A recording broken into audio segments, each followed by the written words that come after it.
Hello friends and welcome back to another episode of Summer of Stories. This is also a fun addition to the Crafty Christmas in July hop hosted by Heather's Crafty Life. So I'll have all those great ladies listed down below so you can check out their Christmas projects from the entire month of July. They're sharing a bunch of them and you won't want to miss out. But today I'm doing episode L of Summer of Stories in conjunction with the Crafty Christmas in July. So be prepared for some cool stuff. Today I'm using a bunch of old supplies. I thought I was going to end up using some newer ones, but definitely some of my older ones. So I'm pulling out this Wild Whisper Home for the Holidays candy cane paper. This was designed by Tori Bissell when she did a collection with Wild Whisper. Really love this paper, finally using it. And I think it works well with this particular picture because it sort of matches my apron, which has the red and white pinstripe on it. So I thought this was perfect for the holiday season. This would also be a great paper to use on a non-holiday layout. And if you guys are looking for more Christmas, well, I guess it'd be non-Christmas layouts using Christmas supplies. I have a bunch of those on my channel this month as well, so subscribe if you haven't already so you can make sure to get in on that action. I pulled out this other one from Wild Whisper, but this is from their other collection. I believe it's called Home for the Holidays. Now I think that's wrong now that I've said it, but it's from their second Christmas release, not their third, their second Christmas release. And I really enjoy this paper. So it says Fa La La, but in two different fonts and kind of switches in between those. It's a really great graphic print, and I love how much contrast it brings to this layout in the end. So I'm going to trim a piece of this down. I think I did 4 by 10.5 or something along those lines. If you guys are looking for sketches and you're looking for more things to stretch your stash, you know, using what you have, head over to my Patreon where you can get an exclusive process video of this layout in real time. I do a real-time video over there every week for the summer, so that's a lot of fun. I'm going to end up using 2 of these LE Studio cards on this page. I thought I was going to be able to use all 4. I only used 2, but don't worry, I do end up finishing those in my other album, and you'll be able to see those final other pages during my layout share at the end of the month, since I did not film those ones. Here I'm bringing in a little journaling spot, and that is just from Vicky Boo, and it just happened to be on my desk, so I decided to pull it in. And I also looked through these ephemera. Now these are really old ephemera from Echo Park. I got a ton of Echo Park stuff one year for, I think it was for my birthday, and there was a bunch of Christmas stuff on clearance, so I ended up getting that as well. So I have like, I think 3 different Echo Park collections and Cartabella collections that are Christmas that I'm trying to work through.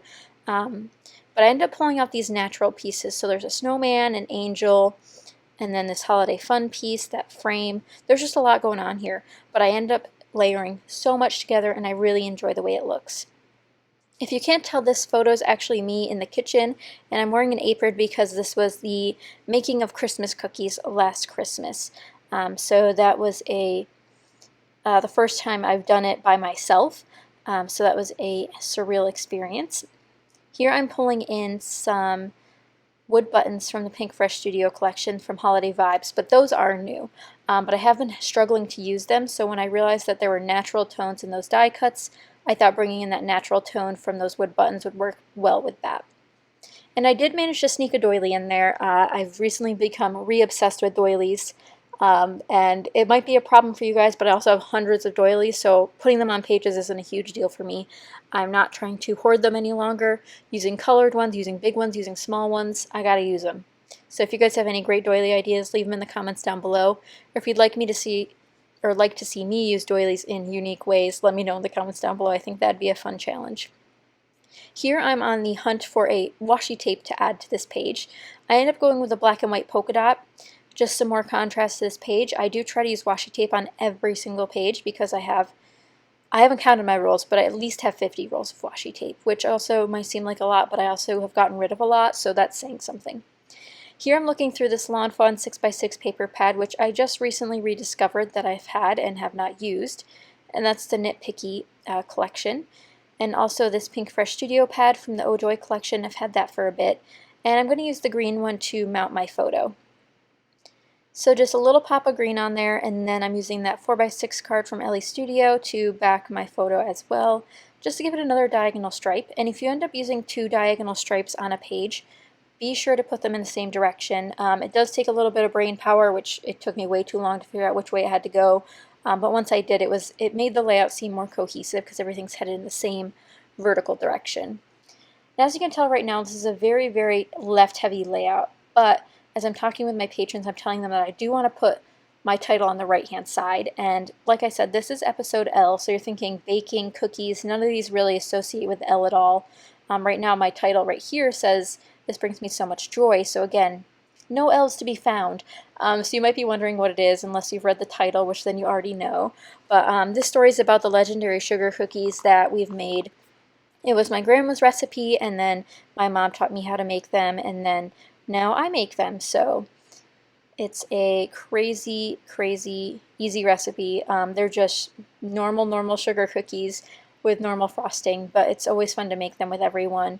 And I'm excited to make them again this Christmas once that comes. And I know it might be too early to talk about Christmas, but cookies are my jam, and I can't wait to make more cookies.